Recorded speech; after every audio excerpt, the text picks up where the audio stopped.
പൊതുവിദ്യാലയങ്ങൾ മാറ്റത്തിൻ്റെ രാജപാതയിൽ. പി. മൊയ്തീൻകുട്ടി, ഉപജില്ലാ വിദ്യാഭ്യാസ ഓഫീസർ, കൊടുങ്ങല്ലൂർ. പൊതുവിദ്യാഭ്യാസ രംഗത്ത് നാം കൈവരിച്ച നേട്ടങ്ങളെക്കുറിച്ചറിയാൻ അല്പകാലം പുറകിലേക്ക് സഞ്ചരിക്കുന്നത് നന്നായിരിക്കും. നാം എവിടെ നിന്നാണ് തുടങ്ങിയതെന്നും ഇപ്പോൾ എവിടെ എത്തി നിൽക്കുന്നുവെന്നും തിരിച്ചറിയുമ്പോഴാണ് വിദ്യാഭ്യാസ രംഗത്തെ ഏറ്റവും ഗുണകരമായ മാറ്റം നാം തിരിച്ചറിയുന്നത്. ഇന്ത്യയിൽ സമ്പൂർണ്ണ സാക്ഷരത കൈവരിച്ച ആദ്യ സംസ്ഥാനമാണ് കേരളം.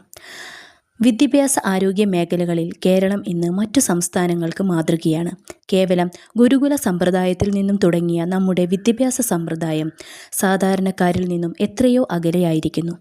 രാജഭരണകാലത്ത് കോവിലകങ്ങളിൽ മാത്രം ഒതുങ്ങി നിന്ന വിദ്യാദേവതയെ ജാതിമത ഭേദങ്ങളില്ലാതെ, സമ്പന്നനെന്നോ ദരിദ്രനെന്നോ ഭേദമില്ലാതെ എല്ലാവരിലേക്കും എത്തിക്കാൻ കാലമേറെയെടുത്തു കാണണം.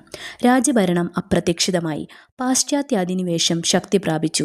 മിഷനറിമാരുടെ കടന്നുവരവ് പലയിടങ്ങളിലും വിദ്യാലയങ്ങൾ സ്ഥാപിച്ചു. മതപ്രചാരണവും ശിപ്പായിമാരെ വാർത്തെടുക്കുന്നതിനും അനുയോജ്യമായ വിദ്യാഭ്യാസ സമ്പ്രദായം. എങ്കിലും ഇത്തരം വിദ്യാലയങ്ങൾ കേരളത്തിൻ്റെ വിദ്യാഭ്യാസ രംഗത്ത് വലിയൊരു മാറ്റത്തിന് അത് തുടക്കം കുറിച്ചു. ഇംഗ്ലീഷ് വിദ്യാഭ്യാസത്തിലൂടെ പലരും വായിച്ചും കേട്ടും തങ്ങൾ ജനിച്ചു വളർന്ന ഈ കൊച്ചു ലോകത്തിനപ്പുറത്ത് വിശാലമായ ഒരു ലോകമുണ്ടെന്ന് തിരിച്ചറിഞ്ഞു. തങ്ങൾ അനുഭവിക്കുന്ന അടിമത്തത്തിനപ്പുറത്ത് സ്വതന്ത്രമായൊരു രാജ്യം സ്വപ്നം കണ്ടു. അത് പിന്നീട് സ്വാതന്ത്ര്യ സമരത്തിലേക്കും സ്വതന്ത്ര ഭരണ സംവിധാനത്തിലേക്കും വഴി തുറന്നു. നമ്മുടെ പൊതുവിദ്യാഭ്യാസ രംഗം ഇന്ന് മാറ്റത്തിൻ്റെ പാതയിലാണ്. മറ്റു പല മേഖലകളിലും ഉണ്ടായ വലിയ മാറ്റം പക്ഷേ വിദ്യാഭ്യാസത്തിൻ്റെ കാര്യത്തിൽ വളരെ മന്ദഗതിയിലായിരുന്നു. അടിസ്ഥാന സൗകര്യങ്ങൾ വളരെ പരിമിതമായിരുന്നു. നമുക്ക് നല്ല കെട്ടിടങ്ങളോ ക്ലാസ് മുറികളോ ഇല്ലായിരുന്നു. വെള്ളമോ വൈദ്യുതിയോ ഇല്ലാത്ത തട്ടിക കൊണ്ട് മറച്ച ക്ലാസ് മുറികൾ, 3 കാലിൽ നിന്ന ബ്ലാക്ക് ബോർഡുകൾ, തേക്കാത്ത ചുമരുകൾ, കാലൊടിഞ്ഞ ബെഞ്ചുകൾ, ഡെസ്കുകൾ, വൃത്തിഹീനമായ മൂത്രപ്പുരകൾ. അത്തരം പരിമിതികളെ തൊട്ടറിഞ്ഞവരായിരുന്നു പഴയ തലമുറ. വിദ്യാഭ്യാസ അവകാശങ്ങളൊന്നുമില്ലാതിരുന്ന അക്കാലത്ത് കുട്ടികളിലെ വിദ്യാലയത്തിലേക്ക് ആകർഷിച്ചത് ഒരുപക്ഷെ ഉച്ചഭക്ഷണമായിരിക്കും. കാലത്ത് വെറും വയറുമായി സ്കൂളിൽ ചെല്ലുന്നവരുടെ വലിയ സ്വപ്നമായിരുന്നു അക്കാലത്തെ ഗോതമ്പ് കൊണ്ടുള്ള ഉപ്പുമാവ്. വാഴയിലയിലോ പാത്രത്തിലോ പകർന്നു കിട്ടിയിരുന്ന ആ ഗോതമ്പ് ഉപ്പുമാവിൻ്റെ രുചി ഇന്നും മനസ്സിലുണ്ട്. കിട്ടിയതിൻ്റെ പാതി വീട്ടിലുള്ള കുട്ടികൾക്ക് കൂടി കൊണ്ടു കൊടുത്തിരുന്ന ഒരു കുട്ടിക്കാലത്തെക്കുറിച്ച് പഴയ തലമുറയെങ്കിലും ഓർക്കുന്നുണ്ടാകണം. കാലം കടന്നുപോയി. ഉപ്പുമാവ് ഉച്ചക്കഞ്ഞിക്കും പിന്നീട് ഉച്ചഭക്ഷണത്തിനും വഴിമാറിക്കൊടുത്തു. ചോറും സാമ്പാറും കൂട്ടുകറികളും മുട്ടയും പാലും ഇലക്കറികളും. ഇഷ്ടഭക്ഷണ മെനു പ്രകാരം ബിരിയാണി പോലും ഇന്ന് ഉച്ചഭക്ഷണത്തിൻ്റെ ഭാഗമാണ്. തദ്ദേശ സ്വയംഭരണ സ്ഥാപനങ്ങളുടെ നേതൃത്വത്തിൽ പല വിദ്യാലയങ്ങളിലും ഇന്ന് പ്രഭാത ഭക്ഷണം വരെ നൽകുന്നുണ്ട്. അതിദരിദ്രരല്ലാത്ത സംസ്ഥാനമാണ് കേരളം. നമ്മുടെ വിദ്യാലയങ്ങളിലും കുട്ടികൾക്ക് ഏറ്റവും മികച്ച ഉച്ചഭക്ഷണമാണ് ലഭിച്ചുകൊണ്ടിരിക്കുന്നത്. നവകേരള മിഷന്റെ ഭാഗമായി 2017 പൊതുവിദ്യാഭ്യാസ സംരക്ഷണ യജ്ഞം നിലവിൽ വന്നു. പൊതുവിദ്യാലയങ്ങൾ മികവിൻ്റെ കേന്ദ്രങ്ങളായി മാറി.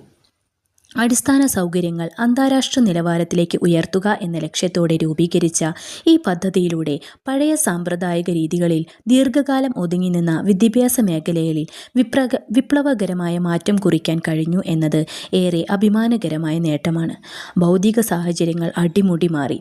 ദീർഘവീക്ഷണത്തോടെ വിദ്യാലയ വികസനത്തിന് മാസ്റ്റർ പ്ലാൻ തയ്യാറാക്കി. കിഫ്ബിയുടെ സഹകരണത്തോടെ ജനപ്രതിനിധികളുടെ പ്രാദേശിക ഫണ്ടുകൾ, ജനകീയ കൂട്ടായ്മയുടെ സാമ്പത്തിക സഹായത്തിലൂടെ പുതിയ ഹൈടെക് കെട്ടിടങ്ങൾ നിർമ്മിച്ചു. അടിസ്ഥാന സൗകര്യങ്ങൾ മെച്ചപ്പെടുത്തി. വെള്ളം, വൈദ്യുതി, ഇന്റർനെറ്റ് സൗകര്യങ്ങൾ ഒരുക്കി. ക്ലാസ് മുറികൾ സ്മാർട്ട് റൂമുകളാക്കി മാറ്റി. ICT സാധ്യതകൾ ഉപയോഗിക്കുന്നതിൻ്റെ ഭാഗമായി പ്രൊജക്ടറുകൾ സ്ഥാപിച്ചു. ബ്ലാക്ക് ബോർഡുകൾ വൈറ്റ് ബോർഡുകൾക്ക് വഴിമാറി. പഴയ മൂത്രപ്പുരകൾ അപ്രത്യക്ഷിതമായി. കെട്ടിടങ്ങളിൽ ഓരോ നിലയിലും വാഷ് ഏരിയയും ടോയ്ലറ്റുകളും സ്ഥാപിതമായി. ഭിന്നശേഷി സൗഹൃദ വിദ്യാലയങ്ങളിൽ ബാരിയർ ഫ്രീ സംവിധാനവും ഭിന്നശേഷി സൗഹൃദ ടോയ്ലറ്റുകളും സ്ഥാപിക്കപ്പെട്ടു. സ്കൂൾ കെട്ടിടത്തോട് ചേർന്ന് ഇറക്കി കെട്ടിയ ചെറിയ ഷെഡുകളിൽ പ്രവർത്തിച്ചിരുന്ന പഴയകാല കഞ്ഞിപ്പുരകൾ അപ്രത്യക്ഷിതമായി. വിറകടുപ്പുകൾക്ക് പകരം ഗ്യാസ് സ്റ്റൗകൾ നിലവിൽ വന്നു. ഹൈടെക് കെട്ടിടങ്ങൾക്കൊപ്പം അത്യാധുനിക സൗകര്യങ്ങളോടെ അടുക്കളയും ഡൈനിങ് ഹാളും സ്ഥാപിക്കപ്പെട്ടു. പൊതുവിദ്യാഭ്യാസ സംരക്ഷണ യജ്ഞത്തിലൂടെ നമ്മുടെ വിദ്യാലയങ്ങളിലെ ഭൗതിക സാഹചര്യങ്ങൾ അന്താരാഷ്ട്ര നിലവാരത്തിലേക്ക് ഉയർന്നു. സർക്കാർ വിദ്യാലയങ്ങൾക്കൊപ്പം കേരളത്തിലെ എയ്ഡഡ് വിദ്യാലയങ്ങളും ഭൗതിക സാഹചര്യങ്ങൾ മെച്ചപ്പെടുത്തി. മാനേജർമാർ സ്വന്തം നിലയ്ക്കും ജനകീയ കൂട്ടായ്മയിലൂടെയും മറ്റ് സർക്കാർ ഏജൻസികൾ വഴിയും നല്ല കെട്ടിടങ്ങൾ പണിതു. സ്മാർട്ട് റൂമുകൾ പണിതു, ICT സംവിധാനങ്ങൾ ഒരുക്കി. ഭൗതിക സാഹചര്യങ്ങൾ ഏറെ മെച്ചപ്പെട്ടെങ്കിലും അക്കാദമിക നിലവാരം മെച്ചപ്പെടേണ്ടതുണ്ടെന്ന തിരിച്ചറിവുണ്ടായി. ദേശീയ വിദ്യാഭ്യാസ പുരോഗതി വിലയിരുത്തുന്നതിനായി കേന്ദ്ര ഏജൻസികൾ നടത്തിയ നാഷണൽ അച്ചീവ്മെൻറ്റ് സർവേ ഫലം അത്ര ഗുണകരമായിരുന്നില്ല. ഇന്ത്യയിലെ മറ്റ് സംസ്ഥാനങ്ങളെ അപേക്ഷിച്ച് നമ്മൾ ഏറെ മുന്നിലാണെന്ന് അഭിമാനിക്കുമ്പോഴും സർവേ ഫലം നമുക്ക് അനുകൂലമായിരുന്നില്ല. ഈ തിരിച്ചറിവാണ് അക്കാദമിക രംഗത്തെ പുരോഗതി ലക്ഷ്യമിട്ടുള്ള സമഗ്ര ഗുണമേന്മ പദ്ധതിയിലേക്കുള്ള കാൽവെപ്പായി മാറിയത്. നമ്മൾ അവസരത്തിനൊത്ത് ഉയർന്നു പ്രവർത്തിച്ചു. അക്കാദമിക മേഖലകളിൽ നിരവധി പരിഷ്കാരങ്ങൾ നടന്നുകൊണ്ടിരിക്കുന്നു.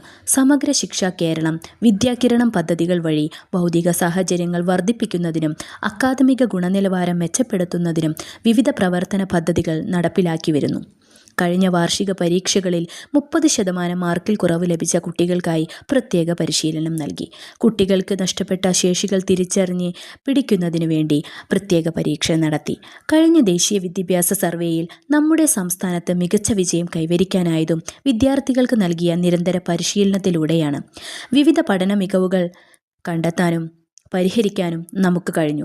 സമ്പൂർണ്ണ സമഗ്ര സഹിതം പോർട്ടലുകൾ വഴി കുട്ടികളുടെ വിവരശേഖരണം, പഠന പുരോഗതി എന്നിവ വിലയിരുത്താനും അധ്യാപകർക്ക് പരിശീലനം നൽകാനും ആവശ്യമായ പഠന വിഭവങ്ങൾ ഒരുക്കാനും സാധ്യമായി. പ്രീ പ്രൈമറി വിദ്യാഭ്യാസം പരിഷ്കരിക്കപ്പെട്ടു. വർണ്ണകൂടാരം പദ്ധതി പ്രീ പ്രൈമറി വിദ്യാലയങ്ങളുടെ മുഖച്ഛായ തന്നെ മാറ്റി. 13 പ്രവർത്തന ഇടങ്ങളിലൂടെ കുട്ടി ആർജിച്ചെടുക്കേണ്ട ശേഷികൾ കൈവരിക്കാനും വിവിധ കഴിവുകൾ പ്രകടിപ്പിക്കാനും അവസരം ലഭിച്ചു. കണ്ടും കേട്ടും തൊട്ടറിഞ്ഞും ആസ്വദിച്ച് പഠിക്കാനുള്ള അവസരം ഈ പദ്ധതിയിലൂടെ കുട്ടിക്ക് സാധ്യമായി. വിദ്യാഭ്യാസ അവകാശ നിയമത്തിലൂടെ കുട്ടിയുടെ അവകാശങ്ങൾ സംരക്ഷിക്കപ്പെട്ടു. വിദ്യാലയങ്ങൾ ഭിന്നശേഷി സൗഹൃദമായി മാറി. മാലിന്യമുക്ത വിദ്യാലയം, ഹരിത വിദ്യാലയം, പരിസ്ഥിതി സൗഹൃദ വിദ്യാലയ സ്വപ്നം സാക്ഷാത്കരിക്കപ്പെട്ടു. സ്കിൽ ഡെവലപ്മെൻറ്റ് സെൻ്ററുകൾ വഴി വിദ്യാലയങ്ങൾ തൊഴിൽ പരിശീലന കേന്ദ്രങ്ങളായി മാറി. സമഗ്ര പോർട്ടൽ വഴി ടീച്ചിങ് മാനുവൽ അപ്ലോഡ് ചെയ്യാനും പ്രധാന അധ്യാപകർക്കും വിദ്യാഭ്യാസ ഓഫീസർ തൊട്ടുമുകളിലുള്ള എല്ലാ ഉദ്യോഗസ്ഥർക്കും നിരീക്ഷണം നടത്താനും കഴിയും വിധം അക്കാദമിക മോണിറ്ററിംഗ് സംവിധാനം ശക്തമാക്കി. കൈറ്റ് വഴി ഇത്തരം പോർട്ടലുകൾ അപ്ഗ്രേഡ് ചെയ്യപ്പെടുന്നു എന്നത് സാങ്കേതിക വിദ്യയുടെ മികവ് തന്നെയാണ്. വിദ്യാഭ്യാസ അവകാശ നിയമത്തിലൂടെ കുട്ടികളുടെ കൊഴിഞ്ഞുപോക്ക് തടയാൻ കഴിഞ്ഞു. പണ്ട് കൊഴിഞ്ഞുപോകുന്ന കുട്ടികളുടെ എണ്ണം വളരെ കൂടുതലായിരുന്നു. ബാലാവകാശ കമ്മീഷൻ, ശിശു സംരക്ഷണ സമിതികൾ എന്നിവർ നിരന്തരം ഇടപെടുന്നു. ശാരീരികവും മാനസികവുമായ കുട്ടികളുടെ പ്രശ്നങ്ങൾ തിരിച്ചറിയാനും ഗുണപരമായ ഇടപെടലുകളിലൂടെ പരിഹരിക്കാനുമുള്ള ശ്രമങ്ങൾ നടന്നുകൊണ്ടിരിക്കുന്നു. ശാരീരികവും മാനസികവുമായ വെല്ലുവിളികൾ നേരിടുന്ന കുട്ടികളെ ചേർത്ത് പിടിക്കാനും മുഖ്യധാരയിലേക്ക് ഉയർത്തിക്കൊണ്ടുവരുന്നതിനും വിവിധ പദ്ധതികൾ നടപ്പിലാക്കി വരുന്നു. പോരായ്മകളും പരിമിതികളും നിലനിൽക്കുമ്പോൾ തന്നെ നാം കൈവരിച്ച നേട്ടങ്ങൾ കാണാതെ പോകരുത്.